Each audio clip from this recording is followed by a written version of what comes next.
आज के कार्यक्रम में आपका स्वागत है। आज कुंभ का पहला स्नान है और कुंभ के पहले स्नान पर बहुत ही ज़रूरी चीज़ें आपसे डिस्कस करनी है। उसका जो धार्मिक एस्पेक्ट है, उसका जो व्यावसायिक एस्पेक्ट है, उसे मैं डिस्कस कर चुका हूँ आपसे।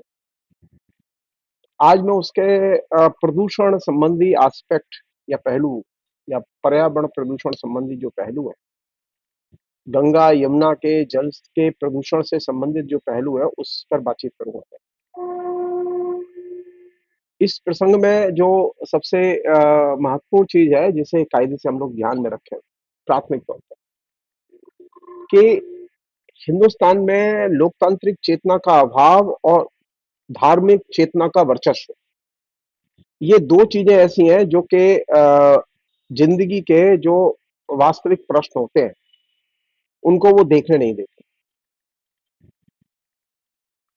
लोकतांत्रिक चेतना का अभाव नागरिक नहीं बनने देता, नागरिक के तौर पर सोचने नहीं देता और धार्मिक चेतना का जो वर्चस्व है, वो धर्म की जो नाकेबंदी है और जो धर्म के द्वारा और धार्मिक विचारों के द्वारा, धार्मिक प्रोपेगेंडा के द्वारा जो मानसिक गुलामी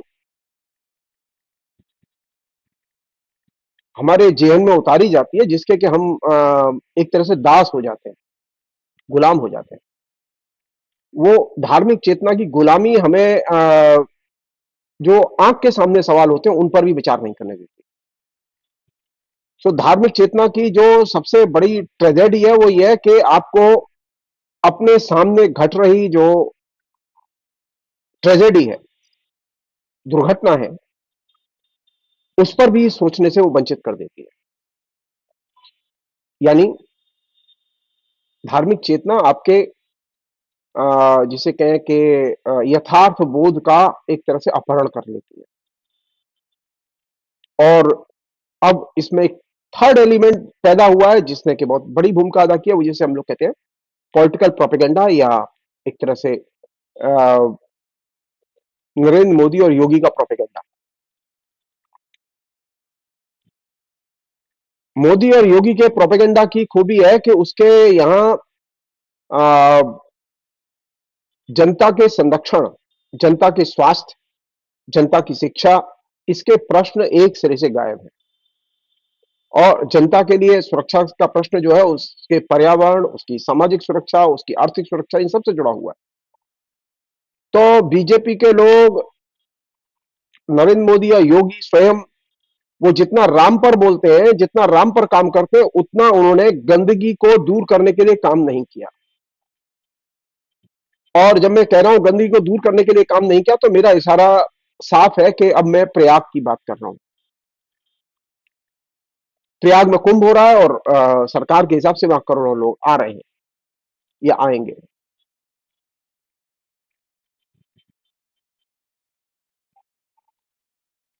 हालत क्या है गंगा की? क्या गंगा ये वही गंगा है जिसको के, या यमुना वही यमुना है जिसको हम पवित्र गंगा और पवित्र यमुना मानते हैं, जिसका कि पुराणों में उल्लेख मिलता है? मैं बहुत साफ कहना चाहता हूं, ये वो गंगा और वो यमुना नहीं है। पुराणों में जो गंगा यमुना का वर्णन मिलता है, वो प्रदूषित गंगा यमुना नहीं थी। पुराणों में जिन गंगा यमुना के अनुयायियों का वर्णन मिलता है, वे प्रदूषण को पसंद करने वाले, प्रदूषण के प्रति अनभिज्ञ लोगों की दुनिया नहीं थी। आज तो स्थिति है कि जो गंगा जा रहे हैं, जो प्रयाग जा रहे हैं, वो प्रदूषण से एकदम अनभिज्ञ है, कोई अवेयरनेस नहीं है। और यही वजह है कि जो अभी तक जितने भी चुनाव हुए उत्तर प्रदेश में,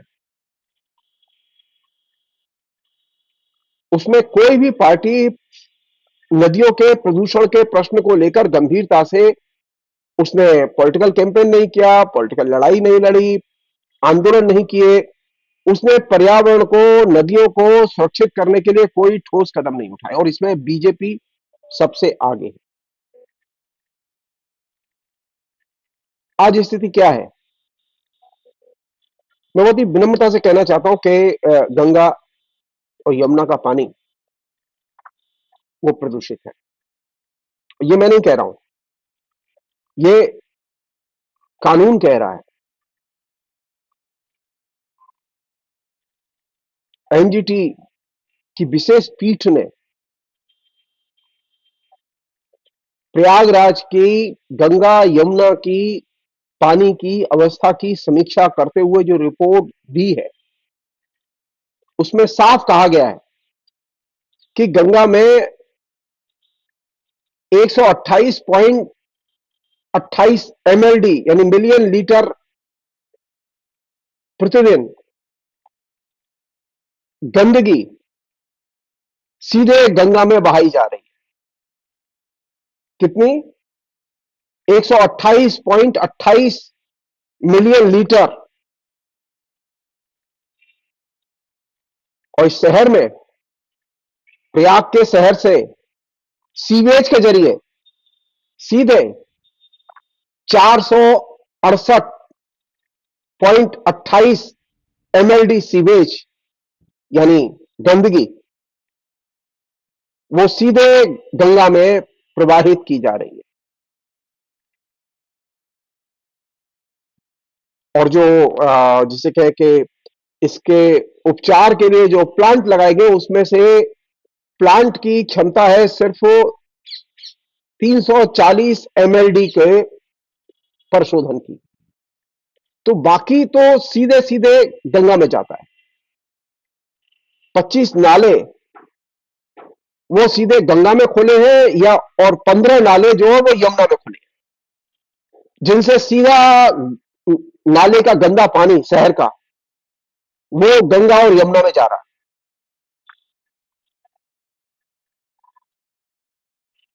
बरसों हो गए बीजेपी की सरकार को, बरसों हो गए गंगा यमुना की आरती करते हुए, कुंभ का मेला करते हुए। ये दूसरा कुंभ का मेला है बीजेपी के शासन में, गंदगी बंद नहीं हुई है।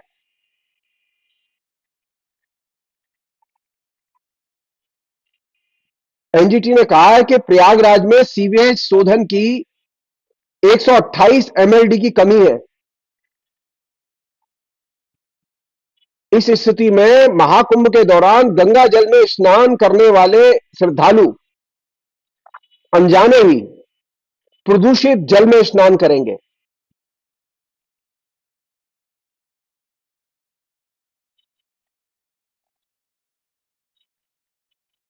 और ये जो गंदगी की अवस्था है, इस पर जो एनजीटी के जो जज है, जस्टिस सुधीर अग्रवाल, और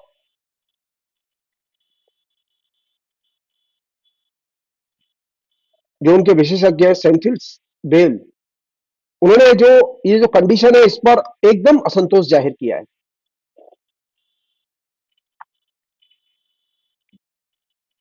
सरकारी वकीलों से अदालत ने कहा, और सरकारी वकीलों से कहने का मतलब यह है कि मोदी और योगी की डबल इंजन सरकार से अदालत ने कहा कि गंगा यमुना का जल व स्नान के जल न स्नान के योग्य है, न आचमन के योग्य। लेकिन इस जानकारी को जनता तक पहुंचाने के लिए न तो कोई नोटिस चस्पा किया गया है और न ही अखबारों में प्रकाशित किया गया है।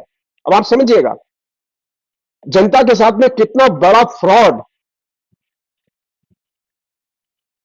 गंगा यमुना के पानी के सच को छिपाने के लिए मोदी और योगी की सरकार कर रही है। ये आप समझ सकते हैं। ये मेरी राय नहीं है, ये कोर्ट के लोगों ने वकीलों से कहा, सरकारी वकीलों से।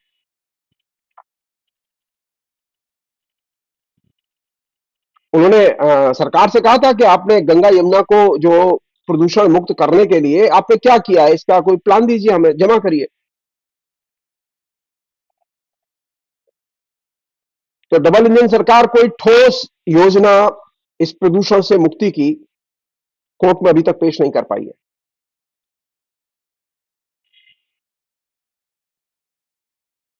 एक और दिलचस्प बात बता रहा हूं मैं आपको, वो ये कि प्रदेश का जो प्रदूषण नियंत्रण बोर्ड है, उसके लोगों का कहना यह है कि उन्होंने प्रयागराज में 9 अगस्त तक 129 करोड़ रुपए का जुर्माना लगाया ये प्रदूषण फैलाने के लिए।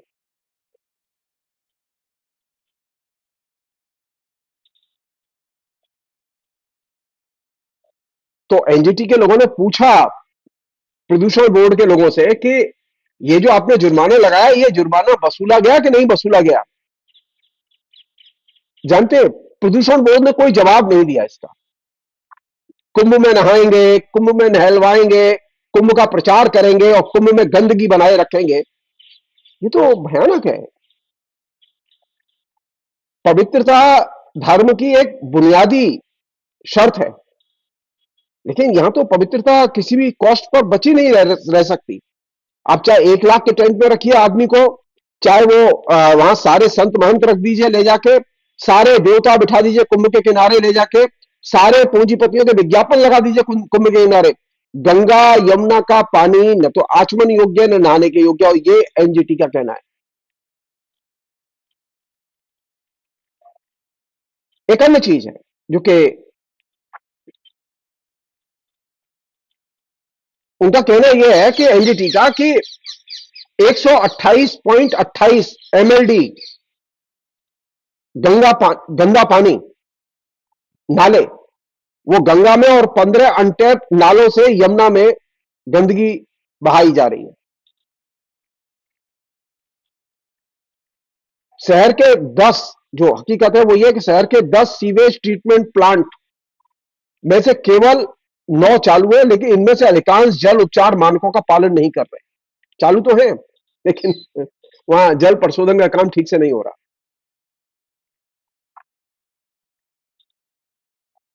एक और चीज है जो कि तथ्य जो कि कायदे से दर्ज किए जाने चाहिए, वो ये गंगा किनारे तकरीबन 11 जिले हैं, उनके 16 कस्बे हैं और उनमें 41 एसटीपी डिजाइन किए गए लगे हुए हैं, यानी ये जो सीवेज ट्रीटमेंट प्लांट, इनमें से 6 अब तक चालू नहीं हो सके। 35 एसटीपी प्लांट में से अधिकांश मानकों का पालन नहीं करते। एनजीटी ने इस बात पर जोर दिया है कि सरकार जल्द से जल्द ठोस कदम उठाए, और रिपोर्ट में उल्लेख किया गया है कि ये जो 34 जो सीवेज ट्रीटमेंट प्लांट है,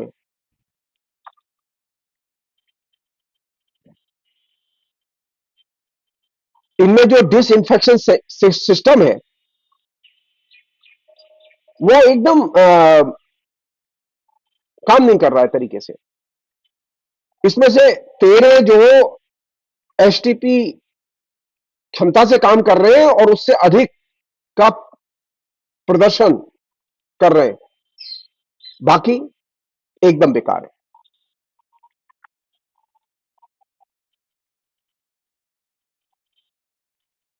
इस रिपोर्ट से एक और तथ्य सामने आया कि कानपुर में बनियापुर का 15 एमएलडी क्षमता वाला एसटीपी प्लांट 3 साल से बनकर तैयार खड़ा है, लेकिन अभी तक चालू नहीं किया गया। इससे क्या हुआ है, कानपुर से जो गंदगी आती है उसका कोई समाधान अभी तक नहीं हो पाया है। इसी तरह फरखाबाद के 2 एसटीपी पूरी तरह से बंद पड़े हैं, वहां से भी गंदगी गंगा में आती है, वो रुक नहीं रही है। गंगा किनारे की जो पूरी की पूरी डिजाइन की गई जो क्षमता है उसमें 1337.96 एमएलडी यानी गंदगी है, लेकिन उपलब्ध क्षमता सिर्फ 1116.24 एमएलडी की, यानी 85.8% परिशोधन की क्षमता है।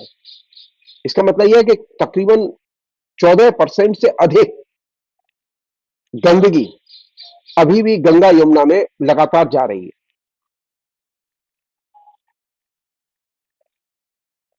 इसका अर्थ यह भी है कि 221.72 एमएलडी बिना संशोधन के रह जाती है।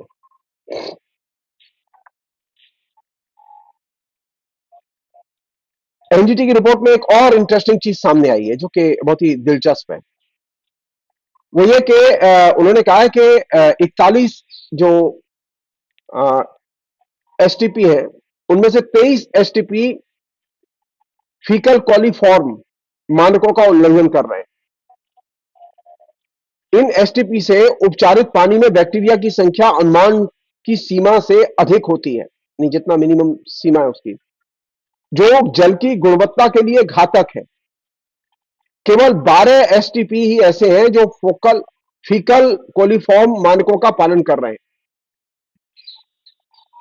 यानी अब आप सोचिए कि 41 एसटीपी में से सिर्फ 12 फीकल कोलिफॉर्म मानकों का पालन कर रहे हैं और बाकी पालन ही नहीं कर रहे हैं। और डबल इंजन सरकार, जनता की सेवा करने वाली सरकार, जनता को बीमार करने वाली सरकार चल रही है। एक और चीज है जो कि इसके आंकड़े हैं वो बहुत ही चौंकाने वाले हैं। वो ये कि 34 एसटीपी में डिसइंफेक्शन सिस्टम मौजूद है जो जल को बैक्टीरिया से फ्री करता है, लेकिन 13 एसटीपी अपनी क्षमता से अधिक काम कर रहे हैं जिससे उनका प्रदर्शन प्रभावित हो रहा है, बाकी पूरी तरह से अप्रभावित है। ये तथ्य किस चीज की तरफ इशारा करते हैं? ये तथ्य इस चीज की तरफ इशारा करते हैं कि गंगा यमुना के को प्रदूषण रहित करके रखने का जो लक्ष्य नरेंद्र मोदी सरकार ने घोषित किया था, वो लक्ष्य अभी तक पूरा नहीं किया गया और जनता से ये तथ्य और रिपोर्ट छिपाई जा रही है कि गंगा का जल प्रदूषित है, इसका आचमन न करें, इसमें स्नान न करें। इसको लेके कोई विज्ञापन नहीं निकाला गया और ये अच्छी चीज नहीं है। इस पर एनजीटी कोर्ट ने अफसोस जाहिर किया है कि सरकार ने इसको लेकर जन जागरूकता फैलाने के लिए कोई काम नहीं किया।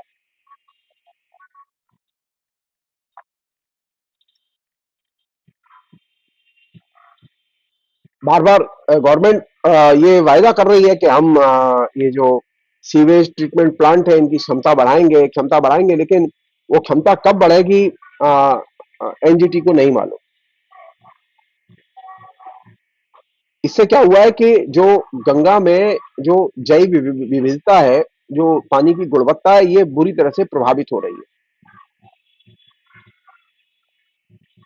एक और चीज है वो ये कि अयोध्या में भी ये जो प्रदूषित पानी है, वो प्रदूषित पानी गंगा में भी बुरी तरह से नदी को प्रभावित कर रहा है, क्योंकि वहां पे भी जो सीवेज प्रबंधन है वो बेहद खराब है। और जो उत्तर प्रदेश के अन्य जिले हैं जो कि नदियों से जुड़े हुए हैं, वहां की स्थिति ज्यादा बेहतर नहीं है। इस पूरे प्रसंग में एनजीटी ने उत्तर प्रदेश के मुख्य सचिव को निर्देश दिया कि प्रत्येक जिले के नालों की स्थिति, उनसे उत्पन्न सीवेज की मात्रा और इन्हें सीवेज उपचार संयंत्रों से जोड़ने की योजनाओं का विवरण एक शपथ पत्र के रूप में तुरंत प्रस्तुत करें।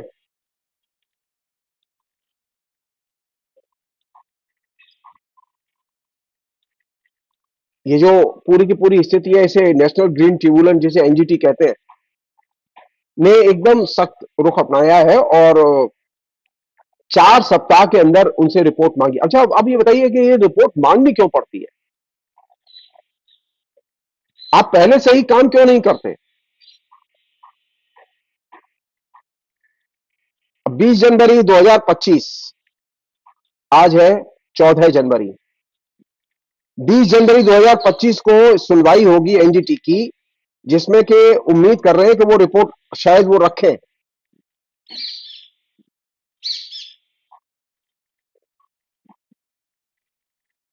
एनजीटी ने साफ कहा है कि यूपी सरकार जो है सीवेज ट्रीटमेंट प्लांट की, उनके निर्माण, उनके रखरखाव, उनके संचालन की सारी डिटेल्स में जानकारी कोर्ट में जमा करे और बताए कि गंगा को प्रदूषण मुक्त करने के लिए क्या कदम उठाए गए हैं।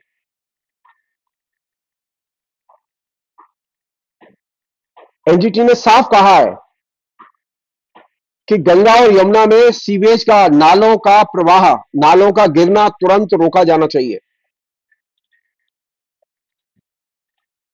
और यह सुनिश्चित किया जाना चाहिए गंगा का जल स्नान योग्य हो और आचमन योग्य हो।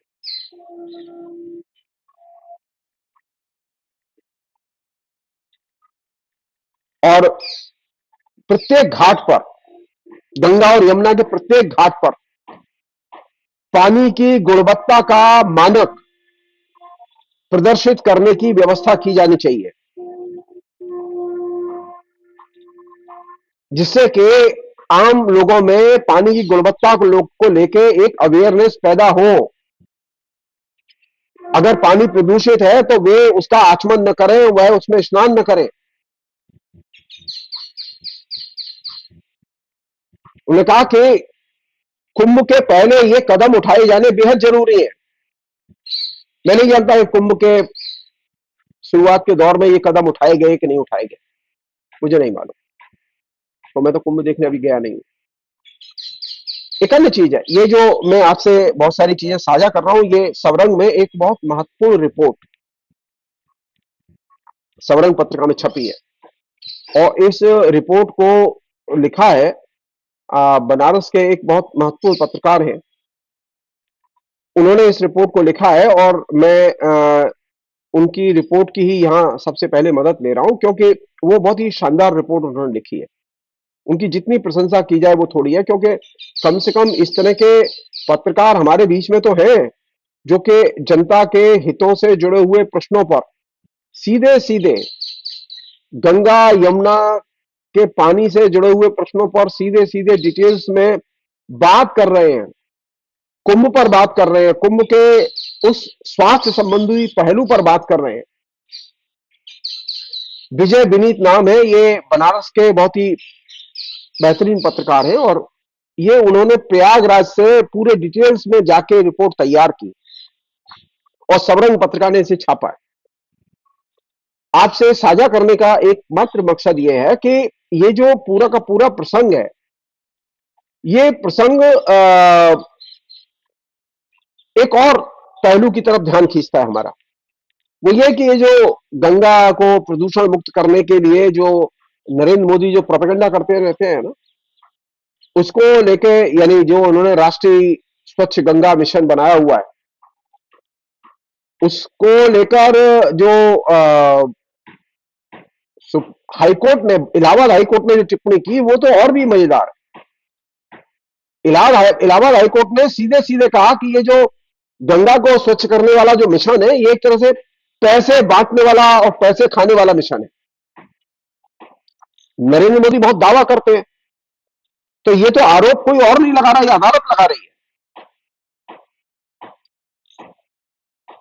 नरेंद्र मोदी ने उन लोगों के ऊपर जिन लोगों ने गंगा मिशन की और गंगा की स्वच्छता के नाम पर पैसे खाए हैं सरकारी प्रोजेक्ट में, उन्होंने किस तरह का एक्शन लिया? क्या किसी की गिरफ्तारी हुई?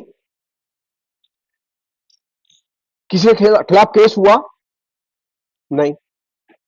इलाहाबाद हाईकोर्ट को यह कठोर टिप्पणी करनी पड़ी कि ये जो पूरा का पूरा मिशन है, ये मिशन एकदम से गंगा को प्रदूषण मुक्त करने का मिशन जो है, वो एकदम से ये धंधा है, एक तरह से धन खाने का धंधा है।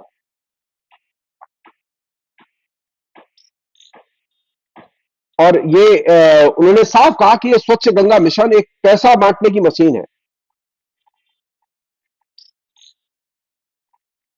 ये लखनऊ उच्च न्यायालय की जो पीठ है, उस पीठ में सुनवाई करते हुए मुख्य न्यायाधीश राजेश बिंदल और न्यायमूर्ति मनोज कुमार गुप्ता और न्यायमूर्ति अजीत कुमार की 3 न्यायाधीशों की पूर्ण पीठ ने कहा कि मिशन इस बात की निगरानी नहीं कर रहा है कि नदी की सफाई के लिए उसके द्वारा जारी धनराशि का उपयोग उसी उद्देश्य के लिए किया जा रहा है या नहीं। पीठ ने कहा कि नदी को प्रदूषण मुक्त रखने की दिशा में कोई प्रगति जमीनी स्तर पर दिखाई नहीं दे रही है, तथा मिशन द्वारा किया गया पूरा काम दिखावा प्रतीत हो रहा है। मुख्य न्यायाधीश की अध्यक्षता वाली इस पीठ ने गंगा मिशन के लोगों से, जिसका के नाम राष्ट्रीय स्वच्छ गंगा मिशन है, कहा कि वो अपने बजट का पूरा ब्यौरा दें और वे बताएं कि करोड़ों रुपए खर्च करने के बावजूद भी गंगा अभी तक स्वच्छ क्यों नहीं हुई, क्यों इसका उद्देश्य पूरा नहीं हुआ अभी तक। उन्होंने लिखित उत्तर मांगा है कोर्ट में।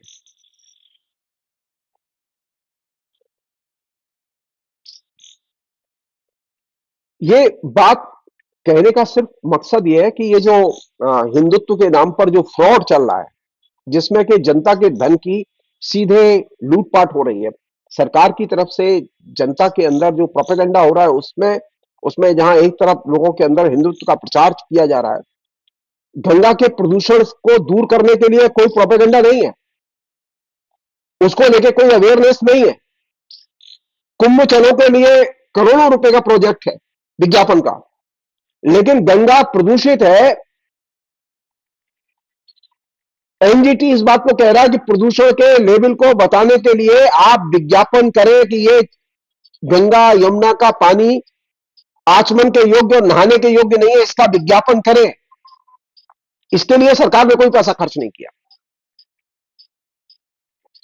तो आप इससे समझ सकते हैं कि जनता का स्वास्थ्य, जनता के हित, जनता की धार्मिक भावना और धर्म की पवित्रता, इनका नरेंद्र मोदी के और योगी के दृष्टिकोण से कोई संबंध नहीं है, बल्कि वे प्रोपेगेंडा के लिए कुंभ चलो प्रोपेगेंडा के लिए वो ये रट लगाए रखते हैं। और ये एक बहुत ही दुखद पहलू है और इसको कायदे से समझने की जरूरत है। इसको समझने के लिए जरूरी है कि हम सब लोग अपने अंदर लोकतांत्रिक चेतना पैदा करें, धार्मिक चेतना के बाहर निकल के पर्यावरण संबंधी सामाजिक चेतना पैदा करें, वैज्ञानिक तरीके से चीजों को जानने समझने की कोशिश करें, तभी हम इस पाखंड से लड़ पाएंगे। अन्यथा ये पाखंड अब हमारे घर में हजारों किस्म की नई बीमारियों को जन्म देगा। करोड़ों लोग नहा के आएंगे, अब वो अपने साथ प्रदूषण भी लेके जाएंगे। प्रदूषित पानी से उनका शरीर प्रभावित होगा।